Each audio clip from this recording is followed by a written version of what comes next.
My parents always told me that family honor was everything, more important than my feelings, my dreams, and ultimately, my happiness. I never truly understood the weight of those words until the day I introduced them to Jeremy. This is the story of how they chose their family name over me, and the day I lost my voice. Jeremy was my everything. He was kind, hardworking, and he saw the real me, not the carefully constructed image my family projected to the world. He wasn't from a wealthy family, but he had a heart of gold and a future that shone brighter than any diamond. I was so excited for my parents to meet him, so naive to think they would see what I saw. I remember the look on their faces as he stood in our doorway, the polite smiles that didn't quite reach their eyes. The air grew cold. The moment Jeremy left, the judgment began. My mother started, her voice sharp. "Clara, what were you thinking? His family has no standing, no connections. He can't offer you the life you deserve, the life we've worked so hard to secure for you." I tried to argue, to tell them about his character, his ambition, how he made me feel alive, but my words were just noise to them. They had already decided. My father then delivered the final blow.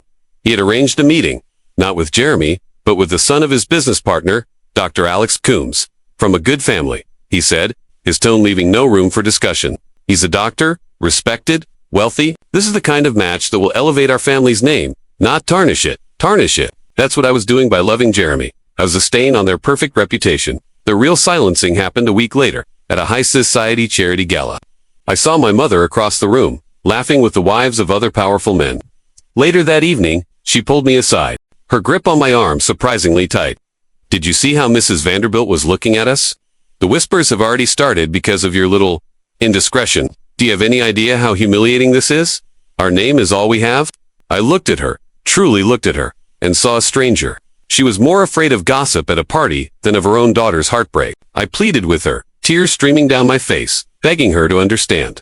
I told her I couldn't marry a man I didn't love. She just shook her head and said, "Love is a luxury we can't afford. Duty comes first."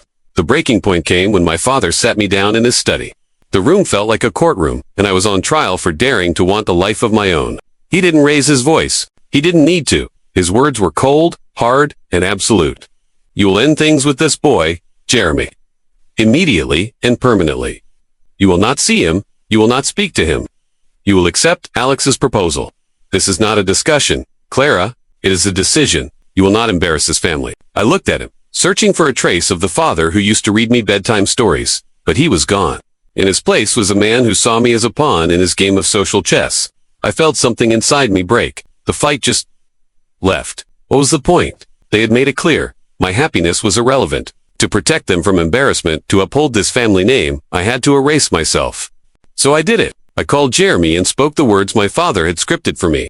Each word was a betrayal, a dagger to my own heart. I could hear the confusion and pain in his voice, and it shattered what was left of me. I hung up and gave my parents what they wanted. My silence, my obedience.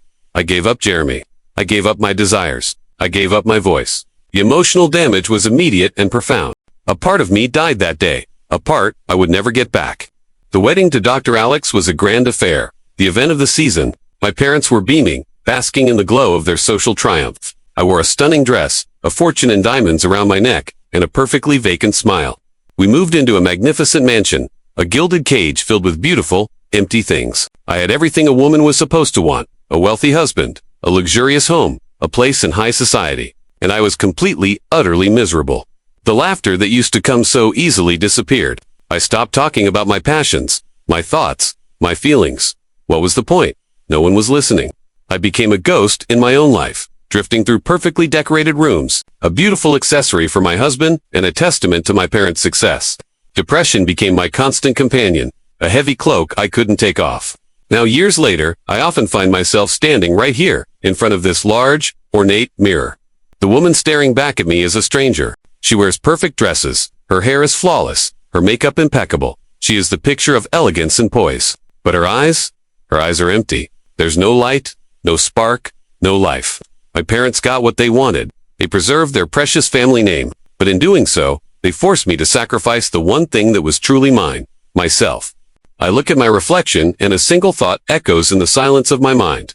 I lost my voice. I lost my joy. I lost me. And for what? For a name. Thank you for listening to my story. If you've ever felt pressured to be someone you're not, know that you're not alone. Your voice matters. Your happiness matters. Please, don't let anyone take that away from you. If you resonated with this, please like, share, and subscribe. Your support means the world.